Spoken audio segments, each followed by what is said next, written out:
Today I'm sharing a list of 25 extreme frugal living tips that will actually work to save you money. And I've divided this list up into 5 different sections so that if you want to skip around to the various sections, you can. And we're going to jump right into this list of shopping tips with tip number 1, which is to never be afraid of questioning your loyalty to brands. A lot of us find comfort in familiarity, so we keep going back to the same brands over and over. But if you find that a brand didn't meet your expectations, or maybe the quality went down, or they hiked their prices up too high, you don't need to feel guilty about kissing that brand goodbye and taking your business elsewhere. Please repeat after me. I pledge allegiance to my wallet and the financial independence for which it stands. One budget, under control, unexpendable, with frugality and smart deals for all. Basically, I want to encourage you not to let brand loyalty blind you to your option of seeking better deals and savings. Frugal tip number 2 is to do your homework, and one of the best ways to do this is through comparison shopping. Comparison shopping is a powerful way to save money because when you put a little extra thought and effort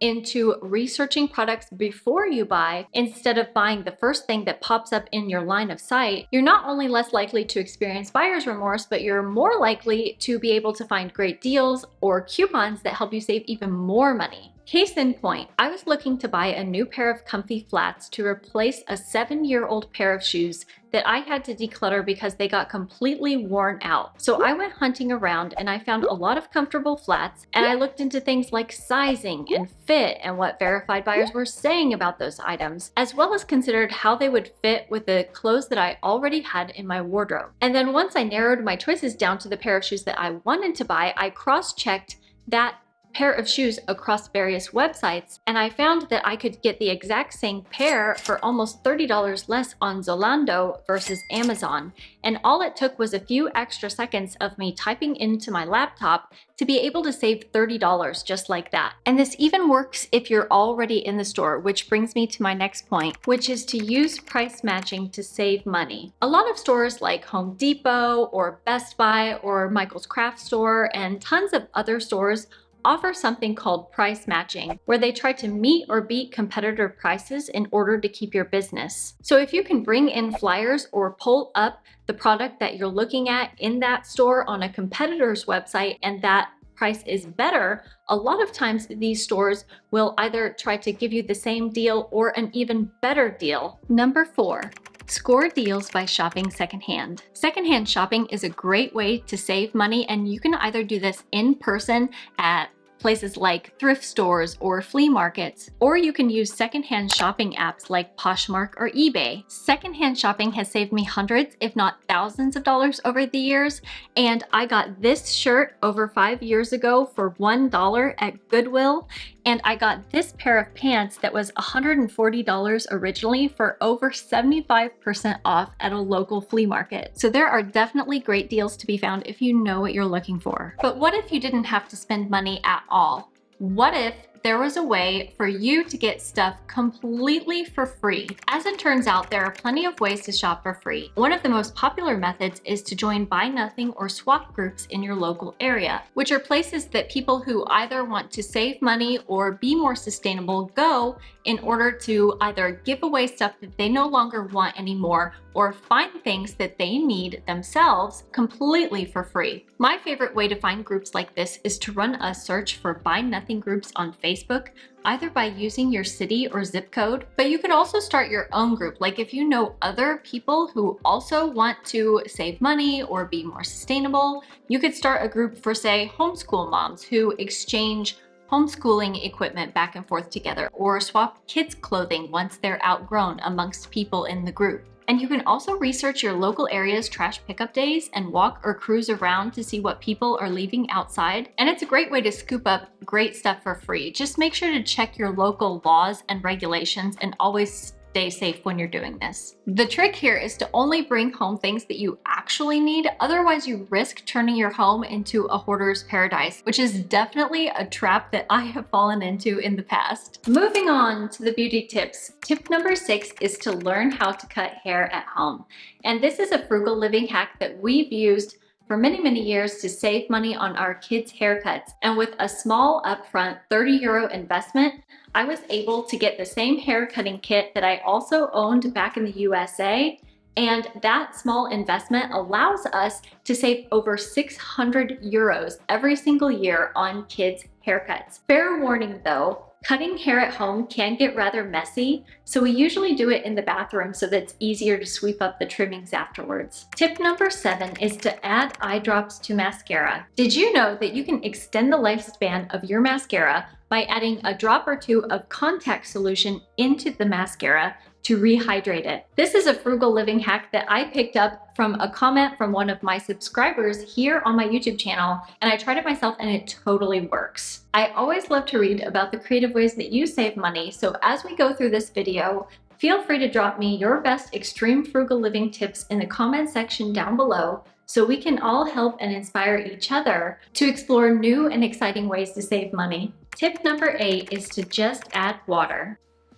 Along with the previous tip, you can also add water to extend the lifespan of your other kinds of detergents or shampoos or conditioners. Like when my body soap is getting really low and it starts making that farting noise, that's when I know it's time to add a little bit of water, shake it up a bit, and then I can get maybe 2 or 3 more uses out of that just by adding a little bit of water. Extreme frugal tip number 9 is to learn how to DIY at home. Another fun way to save is to learn how to DIY your own beauty products at home. And there are so many recipes available for free online that can teach you how to whip up a luxurious face mask with ingredients like honey, yogurt, or avocado, or make an exfoliating scrub for your skin using sugar and olive oil, or maybe something like leftover coffee grounds. Tip number 10 is to enter low maintenance mode. Finally, one of the best ways to save money on beauty-related purchases is to simply do less. The more high maintenance your nail, hair, and skincare routine is, the more products you're likely to buy. As a minimalist, I've gotten rid of over 90% of my beauty-related products, including things like hair curlers, mousses, and makeup. And I keep my face washing and my makeup routine very, very simple, and I've stopped doing anything to my nails other than trimming them. And another benefit of going low maintenance on your beauty routine is that you'll save more time as well as saving more money. Moving on to frugal tips for your home, tip number 11 is to turn down the heat and AC. Because the more AC and heat you use, the more energy you're going to use, and the more energy you use, the more you're going to have to pay for that energy. So in the summer, we don't even have air conditioning. What we have is a fan, and we have a fan in the front, and we also have a fan in the back hallway. And that's what we use to keep our house cool in the summer, as well as doing things like opening the doors and windows early in the morning to let the cool air flow in, and then closing the windows and the blinds to reduce the sunlight that's coming in and heating up our home as we go through the hotter parts of the day. And in the winter, what we do is we just simply put on more layers of clothing, and I have these fabulous fuzzy pants that I swear have completely saved my life in the winter. When I'm freezing my butt off, I can put on those fuzzy pants and I instantly feel so much warmer and more cozy. And we also have these little thermostat readers in the front and in the back of our home so that we can make sure that it's not getting too cold or too hot either way. But basically, the less energy that you have to use towards heat and air conditioning, the more money you'll save over time. Tip number 12 is to line dry your clothing. Hanging your clothes up to dry not only helps you save money on electricity, but it also extends the lifespan of your clothes because there's less wear and tear on them. And when you line dry versus run them through a dryer, that means that you'll also save money because you don't have to replace your clothes as often since they're not wearing out as fast. Tip number 13 is to negotiate all of your bills. Most companies would rather keep you as a customer versus losing you to one of their competitors. So by contacting service providers like cable or internet companies or cell phone service providers and expressing a willingness to switch providers, customers can often secure better rates and discounts. I know that this can feel a little bit uncomfortable, especially if you've never had to negotiate before, but effective negotiation skills can empower you to take control of your finances and keep more money money in your pocket. If all it takes to save a couple $100s a year is taking 15 to 30 minutes out of your day to speak with someone on the phone, I think that most of us would be willing to get on the phone and shoot our shot. And remember, you miss 100% of the shots that you don't take. So don't be afraid to get on the phone with any of your service providers and let them know that you're willing to take your business elsewhere if they're not giving you the best deal. Number 14. Repurpose or upcycle. Repurposing or upcycling items in your home is a great and very cost-effective way to save money. And you can get as creative as you want with this. Like you can take old thrifted wooden bowls and turn them into a coin and key catch-all. Or you could transform old jelly jars into storage containers for your kitchen. Or use old socks to dust your home. So before you go out and buy something new, take a look around your home and ask yourself if there's something that you could repurpose or upcycle instead. Number 15.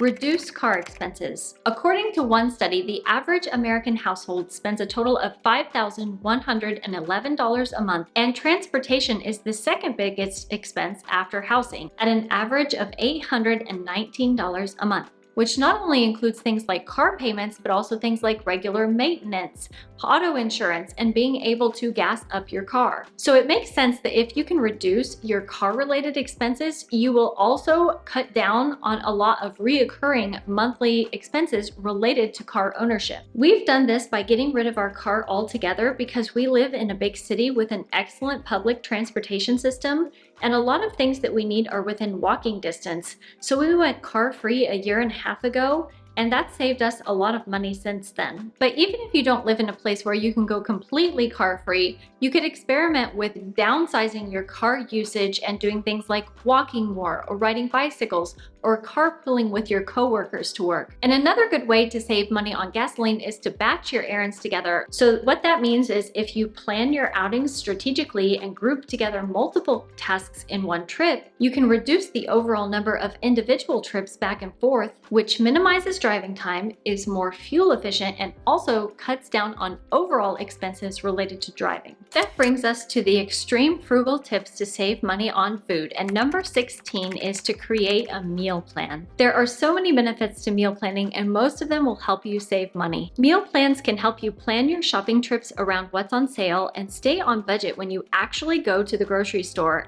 And you'll be more likely to stick to the list and less likely to buy stuff on a whim because you don't know what you're planning to make that week. And meal planning can also help you cut back on food waste, which happens to be the next tip on this list. According to one organization, the average American family of 4 throws out around $1,600 a year in produce alone. I've talked about this frugal living hack in several of my videos, and one of my favorite ways to cut back on food waste is to make soups, burritos, or stir fries basically out of any kind of leftover ingredient you can imagine. Also, I know that a lot of you have been asking me for a long time to share my rice pancake recipe that is a good way to use up leftover rice, and I'm happy to let you know that I finally got that together for you and up on my food blog. And I hope you'll forgive me, but I was only able to snap a few quick pictures on my phone instead of doing a full-blown photo shoot. But I promise they taste even better than they look, and I know that they're one of my kids' lunchtime favorites. So I will make sure to link that recipe down in the description box below for you to check out. And I'll also put the pin for Pinterest so you can pin it directly to your Pinterest board, which is my personal favorite way to keep track of my recipes. Because it's so easy and addictive, I know that you're going to want to keep eating it again and again. Tip number 18 is to reduce meat consumption because plant-based meals tend to be less expensive as compared to meat-based dishes. So incorporating meatless meals into your diet can help you cut down on grocery expenses and potentially save a significant amount of money over time. We try to shoot for 1 to 2 days a week where we go completely meat-free for those days, and we've built up this library of meat-free recipes that still leave us feeling full and satisfied and help us cut back on meat for those days. Number 19 is to know the cheapest foods. So there are certain ingredients and pantry staples that tend to be less expensive, and if you use those to build up the bulk of your diet, then the more money you'll be able to save over time. So it's a good idea to familiarize yourself with what's on sale, what's on season, as well as routinely buy things like rice, oatmeal, bananas, dried pasta, and all of those other cheap pantry staples. Number 20 is to double your recipe, and bonus points if you double it using vegetables instead of meat, like I did with these giant meatballs. So instead of doubling the meat in this recipe, what I did is I ground up in my food processor some carrots, some broccoli, and a lot of parsley, and then I used that as a second component of meat instead of doubling the meat. And when you double your recipe, what you're doing is you're also saving yourself time because you already have some meals at your disposal that you can put together quickly and still be able to eat healthy, and using the vegetables helps you save even more money. So we were able to enjoy leftovers for the next couple days just with this one simple frugal hack. That brings us to the extreme frugal living mindset tips. And tip number 21 is to build a priority pyramid. A priority pyramid is a lot like a food pyramid. And if you think of a food pyramid, what you have at the bottom is what's supposed to be the bulk of your diet, which is the foods that are the healthiest and the best for you. And then up at the tippy top, there are the things that are meant to be eaten sparingly or completely eliminated altogether. So if you take the exact same principle, you can build up a priority pyramid that will help you decide how to put your money towards the things that matter to you most, which is really financial minimalism 101. So that means spending well on the things that you enjoy and cutting back or eliminating expenses on the things that don't matter as much to you. And a lot of people who think they have money problems actually have priority problems. So being able to set your priorities and putting your money where your mind is going to help you get better at saying no to those things that don't matter to you so that you can say more yeses to the things that do matter. Number 22 is to set goals. I'm big on goal setting because it gives us a clear sense of purpose and direction, as well as keeps us motivated to keep moving forward even when the going gets tough. And knowing what your goals are also helps you track the progress that you're making towards those goals. And I'm a big believer in the saying, what gets measured gets managed. Number 23 is to have a can-do attitude. Almost anything that needs to be done in your home is figure-outable and can save you money if you keep this DIY mindset towards it. Like, I had no idea how to decorate a house when we first moved here, and I think I did a pretty good job putting things together in a way that looks cohesive. And I had no idea how to oil a raw wood table, but I figured it out and I was able to do it with just a little bit of Googling and YouTube. So having a can-do attitude can save you all sorts of money in your home, whether it's saving on maintenance fees because you learn how to fix things yourself, or assembly fees because you don't need to pay someone from IKEA to put your new furniture together, or figuring out things like how to budget or create a meal plan. There's not much that can't be learned in this world with a little bit of Googling or YouTube searching. Number 24 is to purge your budget. So this is where I keep the budget in our house. It's right behind my desk, so that when we purchase things, all the receipts come here and I go through them and I enter them into the budget. And then at the end of the month, I check and see what's going well, what isn't. And sometimes, just like your home needs regular decluttering in order to keep it tidy, your budget also needs regular decluttering so that you can cut out the expenses that aren't contributing a lot of value to your life anymore, or that you find that you don't enjoy, or whatever the case may be. So I would suggest either on a monthly basis or every season, kind of going through your budget and seeing if there's any expenses that you might want to purge from your budget. And if it's something like a reoccurring expense, like you're not going to the gym anymore, maybe you can save $100 every month by eliminating that expense from your budget, and that $100 a month that you cut is going to save you a total of $1,200 after a full year. So it's totally worth it to do these regular budget purges, as I call them. And finally, tip number 25 is to go on a spending freeze. A spending freeze is a great way to kind of reset your finances or do a financial detox, particularly if you're trying to save up a lot of money towards a certain goal. Like, for example, when I graduated with my master's degree, I had $25,000 of student loan debt that I had to pay off. So I immediately put myself on a spending freeze, and I was able to save up and pay off those student loans very, very fast because I eliminated almost all of my non-essential spending. Even though my family is much more financially stable now than I was back then when I graduated and I had all that debt, we still love to do at least one spending freeze every year just to kind of reset our finances and challenge ourselves and teach our kids about money. So I have a video with a lot of great tips on spending freezes. If that sounds like something you're interested in, make sure to go check out this video, or I'll see you next week. Until then, take care. Bye-bye.